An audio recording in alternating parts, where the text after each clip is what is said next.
Fire was the first thing to devour the senses. Not warmth, but a sharp, fuel-stinking bite of burning that licked at the back of Paul Griffiths's neck above the collar of his flight jacket.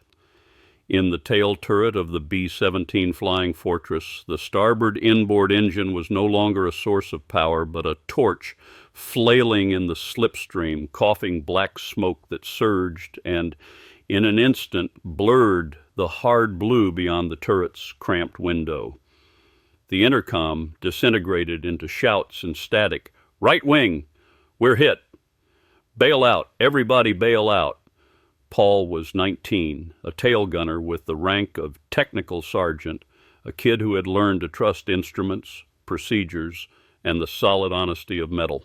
In the next minute, none of that mattered. His world collapsed into a narrow tunnel of instinct and obstacles. He snapped his seat harness loose, forced the turret's rotation mechanism, and wriggled out through the tight crawl space toward the center of the aircraft. The fuselage bucked as if trying to shake its crew off. Smoke scoured his throat and filled his lungs with a bitter, oily sting. Ahead, near the waist door, the route narrowed to a choke point. Twisted ribs of aluminum, a bent frame, radio equipment torn loose and scattered like dropped teeth. Through the haze, the exit light blinked a weak red, not guiding so much as taunting. Time stopped being seconds. It became heartbeats. It became the teeth-grinding groan of the airframe under load. He saw the fire axe hanging on the bulkhead. There was no space for deliberation. He swung. The blade bit into jammed metal. Sparks sprayed across his glove. Again. The cracking of stressed aluminum vanished beneath the dying roar of engines and the scream of wind. A gap appeared, widened into a ragged mouth. Cold, violent air punched through, stripping smoke away and stealing the last warmth from his lungs. The opening was barely big enough. He shoved his body through it, shoulders scraping, and dropped into empty sky. Falling was pure weightlessness and wind. The noise was immense, the kind that swallowed thought.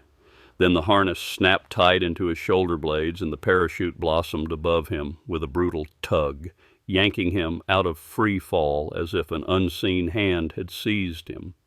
A brief, unnatural quiet descended. Only the thick hum of blood in his ears remained. He looked up and saw the B-17, the steel bird they'd called Lucky Goddess, trailing smoke as it spiraled toward the snow and dark firs below. He waited for the kind of explosion men told stories about, but there was no fireball, just a dull impact swallowed by distance and ridge lines, followed by a small flare mixed with black smoke, and then the wilderness closed over it. Cold arrived with authority, but pain ruled him more. His right leg throbbed as if split open. His cheek and the backs of his hands burned where fire had kissed him before he jumped. He tried to steer the canopy away from cliffs and thick stands of trees, but the wind carried him like a scrap of fabric. The treetops raked the parachute with a tearing sound. Branches struck his body. The last hit came from the ground. Snow and dead leaves softened some of the blow, yet the spike in his injured leg drove darkness across his vision. He lay gasping, throat metallic with blood and smoke. A few snowflakes melted on his face and kept him conscious.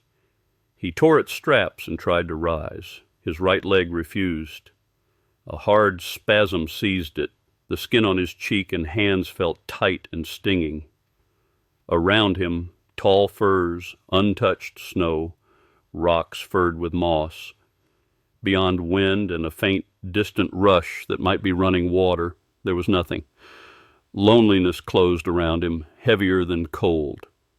Enemy territory. Southwestern France, near the Pyrenees. He fumbled through his kit with numb fingers, more out of habit than expectation, searching for something that could make a plan, a compass, a scrap of paper, anything.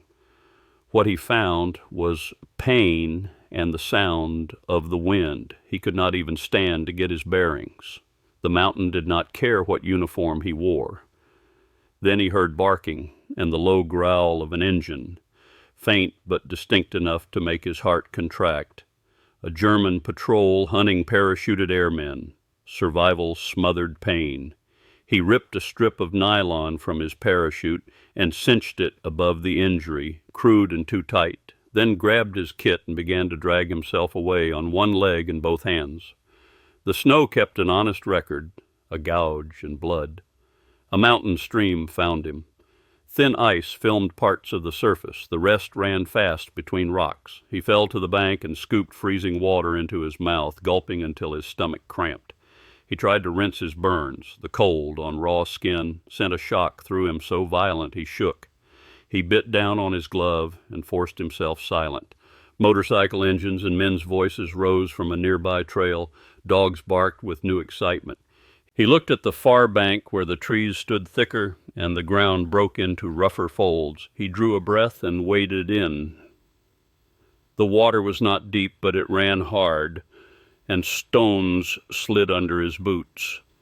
Halfway across, his bad leg slipped. He went down into the current.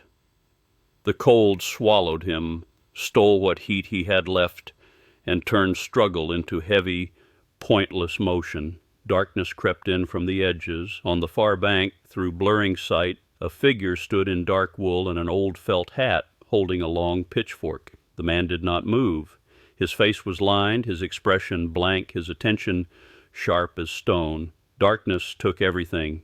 Warmth came back first, dry warmth mixed with hay, dust, animal manure, and the sour hint of old wood. Then pain returned, dull and heavy, centered in his right leg and the tight skin of his burns. Paul opened his eyes in dim light. He lay on a mound of hay under a thick, rough wool blanket. Slanted beams crossed the ceiling. Thin shafts of sun cut through cracks, carrying drifting dust. A wooden barrel and a ceramic jug sat nearby. Somewhere below, cows chewed and exhaled, a hayloft. He tried to speak. Only a rasp came out. His throat felt scraped raw. Soft footsteps climbed the ladder. A young woman crouched beside him, backlit at first, then clear. Plain dark dress, an apron washed pale, a face clean but worn by worry.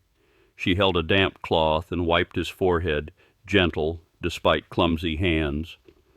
Her eyes searched his face, not tender exactly, but careful, as if weighing danger against decency.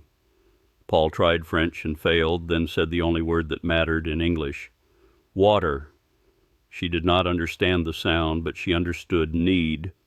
She poured from the jug into a wooden bowl and lifted it to his lips. He drank greedily.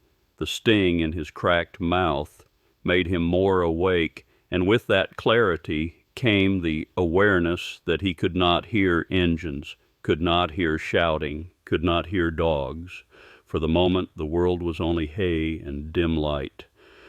Another shape appeared at the loft opening, the man from the stream, older, broad in the shoulders, carrying a small bowl of pungent green paste. He climbed with practiced ease and came close. His eyes flicked across Paul's burns where a darker salve already clung, and across the leg that lay stiff and swollen. He spoke to the young woman in a rapid dialect. She nodded and helped. The old man began to change the dressings.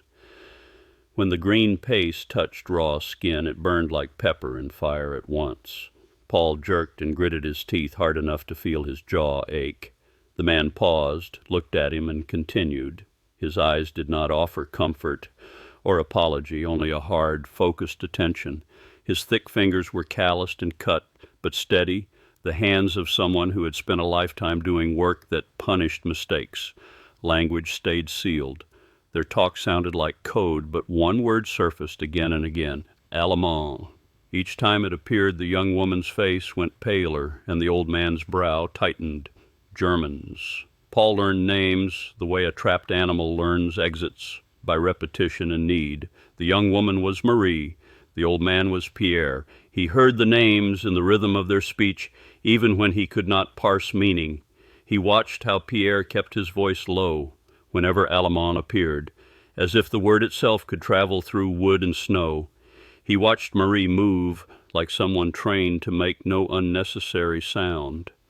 Days drifted in fever, pain, and half-sleep. Marie fed him thin broth, helped him drink, and cooled him when heat rose. Pierre came to check wounds and apply herbs. Between visits, Paul listened to the barn, cows shifting, chewing, the soft slap of tails, wind pressing against boards. Sometimes other footsteps moved below, heavier than Marie's, and voices rose and fell in argument. Once a sharp, angry tone cut through, and fear rode in it so plainly that Paul understood without translation. Pierre answered in short, hard phrases. On the worst night, when fever broke his thoughts into fragments, Paul heard Marie humming low beside him. The tune was simple and repeating. It sounded old, faintly mournful, and it steadied him. In that thin melody he fought the fire inside his body and the darkness that waited to swallow him. He understood, dimly, that these severe people did not mean him harm. As his fever eased, he began to sense the limits of the barn and the village around it. Below the loft were livestock. Beyond the barn were houses and a church bell that rang each morning. Beyond that lay roads he could not see and men with dogs and motorcycles. Marie taught him without sentences. She pointed at his ruined flight suit and made a hiding motion. She brought coarse village clothes and showed him he should wear them. She pointed to the loft's darkest corner, piled with sacks and broken tools. When she brought food or water, she sometimes brought the outside with it, the smell of smoke from a bread oven, a crust of dark bread, the stale trace of kerosene on a lamp. Paul saw patched clothing and tools repaired beyond their natural life. This place was not medieval, but war and geography had cut it off. It survived by using everything until it could not be used again. One afternoon, Pierre climbed up and crouched close, silent for a long time. Then he pointed to his own ear and mimed listening. He pointed down toward the valley and imitated a motorcycle and barking dogs. His face tightened. Then he slid his hand swiftly across his throat and stared at Paul. The message did not need words. Germans searching meant death, and not only for the man they hunted. When Paul could finally move without blacking out, Pierre signaled him down the ladder. The air below was colder, mixed with animal warmth and fermented hay. Pierre handed him a crude wooden crutch and pointed toward a sheep pen outside where the rail had broken under winter wind. Pierre's grandson, Jeannot, waited with a frame saw and an axe, eyes too curious for safety. Paul set a replacement pole on the sawhorse and attacked it the way he had attacked machinery, hard, direct. The blade jammed and screeched, sweat rose, his injured leg pulsed. Pierre took the saw without a word, adjusted the wood, planted his feet, and started the cut lightly, letting the teeth catch and travel. The strokes were small, steady. Sawdust fell evenly. The blade moved faster than Paul's force. Pierre traced the lines in the wood with a finger. "With the grain," he said in blunt French. He gestured against it and shook his head. "Otherwise, it fights you." Paul tried again, copied the stance, watched the angle, and felt the difference. Resistance eased when he followed what the wood already wanted. The lesson was simple, and it landed deeper than a tooltip.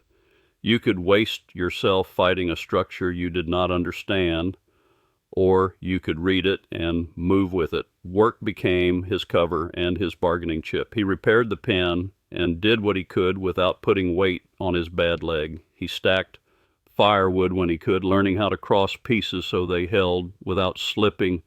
He kept his head down, took the soup Marie offered, and let Jeannot teach him object names by pointing. Pierre said little, but he watched. And in that watching, Paul felt the first hint of something like permission. Marcel watched too. Marcel was the man who went down the mountain and came back with salt, kerosene, and news. He had a cousin in the town below, a thread to a world controlled by Germans and by fear. He carried fear like a second coat, and he wore it proudly, as if fear made him realistic. His stories made German control sound efficient and endless. He looked at Paul, as if Paul were a spark dropped into dry hay. "You can't keep him here," Marcel argued one day, voice rising from below. "The Germans know a plane went down. They'll search. Town has notices, rewards. If they find him, it won't be just him. It will be all of Saint-Cyr. Men shot, women and children. Who knows?" Pierre's answer came low. "He's healing." "He should leave," Marcel insisted. "Your old trails are buried. You're gambling everyone's life." Pierre's reply was shorter. "We don't hand over someone who asks for help." After that, some villagers looked away when Paul passed. Marie returned from errands with eyes red. Someone threw stones at Pierre's firewood pile in the night. Nothing was said aloud, but the barn felt smaller, as if the walls listened. Paul understood the quiet arithmetic. Every extra day he lived here, the risk spread farther into other homes. Then the motorcycles came into the village itself, sharp engines on the main track, stopping by the church square.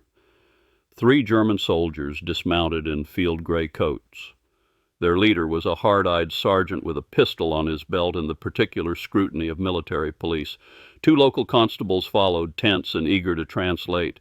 Pierre burst into the barn and snapped his hands in the only language that mattered: "Hide now." He shoved Paul into the loft's darkest corner behind sacks and broken tools. Crates and hay went in front, stacked with quick competence, leaving only a thin gap to breathe. The inspection moved house to house, boots on packed earth, doors opening, voices asking the same questions in different ways. Strangers, planes, injuries, anyone needing treatment, papers held up, pantries opened, cellars checked. The constable's translations came thin and fast. The sergeant's tone stayed flat, but pressure sat under every word. People answered carefully in short phrases, with eyes fixed on the sergeant's hands rather than his face. When they reached Pierre's place, soldiers stepped into the house first, searching the simple rooms, opening cupboards that held more emptiness than food. The sergeant's gaze cut through every corner. Marcel hovered with a cautious, ingratiating smile, greeting the sergeant in halting German and French, volunteering information as if it were loyalty. As the sergeant neared the barn, Marcel gestured toward the repaired sheep pen and the neat wood pile. "Pierre fixes everything," he said. "Too helpful. The kind of helpful that got men killed." The sergeant's attention followed the gesture like a hook. He ran his hand along a clean joint in the pen's new rail. "New work?" he asked. Pierre nodded. "Who repaired it?" Pierre pointed to himself and Jeannot. The sergeant did not argue. He walked to the woodpile, lifted a split log, studied the fresh face of the cut, then looked back at Pierre. "Show me," he ordered in stiff French. "Split wood." Pierre took the axe and split the log cleanly, the blade following the grain as if the wood had been waiting to open. He split another. The movements were practiced, economical, almost indifferent. The sergeant watched. Suspicion eased but did not die. He turned toward the barn. "What is inside?" "Hay and tools," Pierre said evenly. A soldier stepped in with a flashlight. Paul pressed his face into wool and dust and made his body smaller than fear allowed. The beam moved, bright and searching. Boots crossed the barn floor below, heavy and steady. The steps climbed part way, then stopped close to where he hid. Something bumped a crate. Paul smelled leather and steel and the stale sweetness of hay. He counted his own heartbeats because counting was something he could still do. The beam lingered at the seam where the crates met. A hand shifted hay with the lazy violence of a rifle butt. Paul felt the urge to cough, to move, to do anything but become a statue, and he forced it down. He thought of the lesson in the saw of yielding rather than fighting. He became still. The boots shifted again, then retreated. "Nothing," the soldier reported. The patrol left as abruptly as it came, engines fading down the mountain road. Pierre waited a long time before removing the crates. Paul crawled out soaked in sweat, his injured leg shaking from being folded too long. In the dim light, Pierre's face looked older, and Marie's hands trembled as she helped steady Paul. That night, Pierre climbed into the loft with food and a warning he did not soften. "They remember us now," he said. "Marcel is afraid. Afraid people do more things." He looked at Paul. "You cannot only hide. Next time, it will not be like this." Paul understood what Pierre did not have to spell out. A close call taught the village what it was risking. Fear would push Marcel toward choices that protected himself. German patience would narrow. Waiting would end in boots where there had only been questions. There was suddenly a clock, not a date on paper, but the weight of winter in the air, and Pierre's quiet certainty that the next storm would seal the mountain. Pierre said the big snow would come in 4 or 5 days. Before that, Paul had to be gone. Marie returned with another thread of information, gathered through people who moved between villages and a resistance network below. There was a shorter, more organized route toward the border with prepared hiding points and food caches, but it ran under the sight lines of 2 German posts, and the reliability of any pickup was uncertain. Pierre spread his own map, hand-drawn, and marked with symbols learned by shepherds and smugglers. His route ran farther west, away from posts, through brutal ground, wind gaps, ice falls, a cave behind a frozen waterfall. No human support waited along it. It demanded endurance and attention, and it punished mistakes without mercy. Paul looked between them and thought of the saw and the wood. The organized route sounded like military logic: lines, nodes, support. It also depended on strangers and timing. Pierre's route sounded like the mountain itself, harsh, indifferent, but consistent if you read it.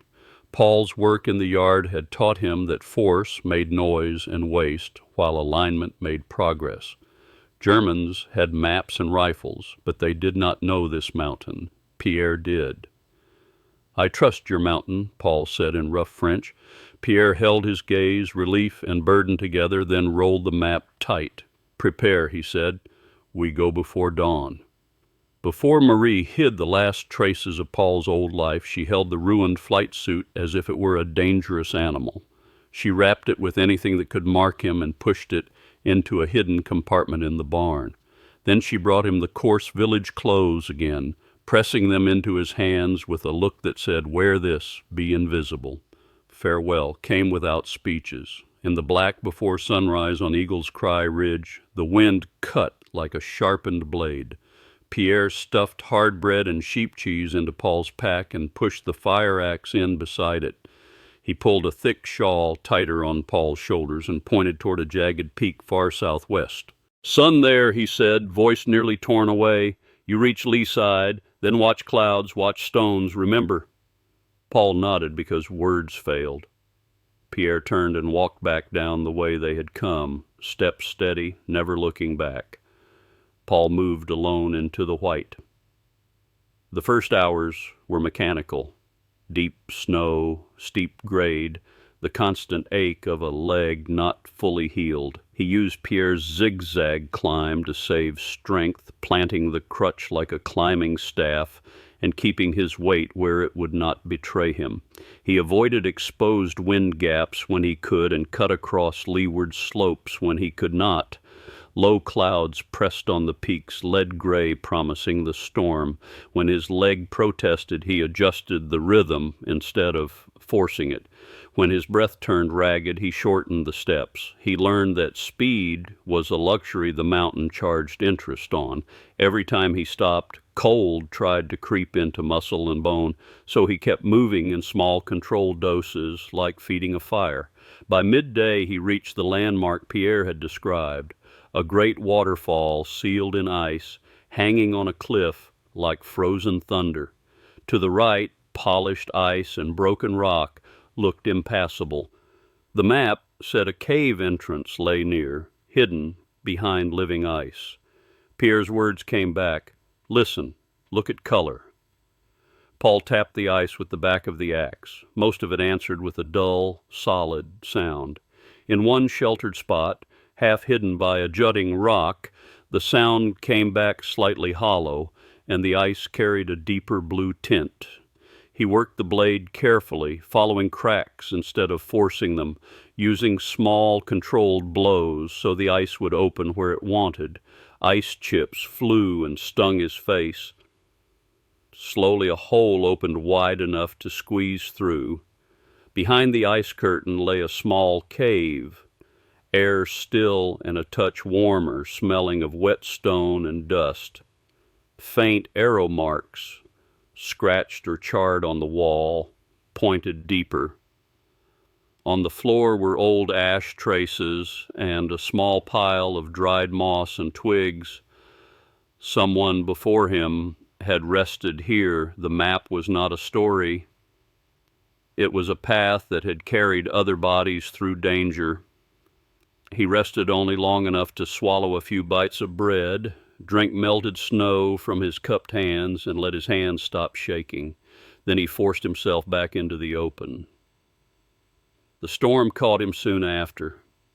It began as stinging pellets, then thick snow driven by wind that erased the world to a few steps. He dropped low on leeward slopes, crawled when standing would feed the wind, and navigated by angle, touch, and the rare outline of a distinctive rock.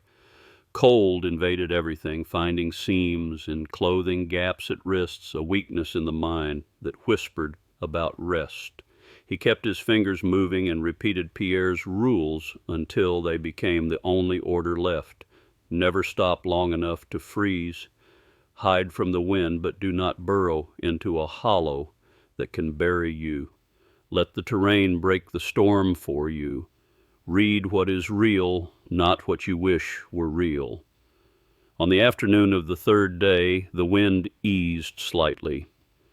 Paul dragged himself into the valley niche where 3 boulders formed a natural shelter. According to Marie's thread of information, someone might meet him there, or at least leave guidance. The niche was empty, no footprints, no sign, only snow and blown leaves. Fear rose, sharp and cold, and for a moment it felt bigger than his body. He forced it down and searched for what was unnatural. Pierre had taught him that the mountain itself told truths if you looked for what did not belong. Under a crooked pine, a small stack of stones sat arranged too deliberately.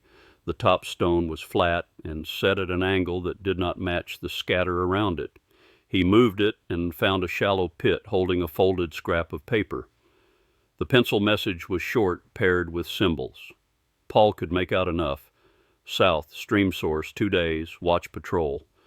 An arrow pointed south, and an eye mark warned him, no name. Whoever had been meant to wait here had changed plans and left a thin thread instead. Paul memorized it, tore the paper into pieces, buried them under snow, and turned south. The headwaters ground was broken and treacherous. Hidden gaps waded under thin crust. The stream itself was more suggestion than water at first, a set of faint channels under snow, and Paul used those channels as a guide, the way Pierre had used ridge lines. He moved with the caution drilled into him, inch by inch, refusing speed. When he had to cross uncertain ground, he tested it with the staff and listened for the wrong sound, the hollow note that meant nothing solid waited beneath. On the 5th evening, the storm finally broke for good. Paul crested a last ridge of broken rock and saw the land fall away. Trees thinned. Far off, a road curved through a valley, and beyond it, clustered houses sent up thin smoke. Even the air smelled different, less pure wilderness and more human life, and more. He checked the worn edge of Pierre's map against the shapes of distant peaks. Spain.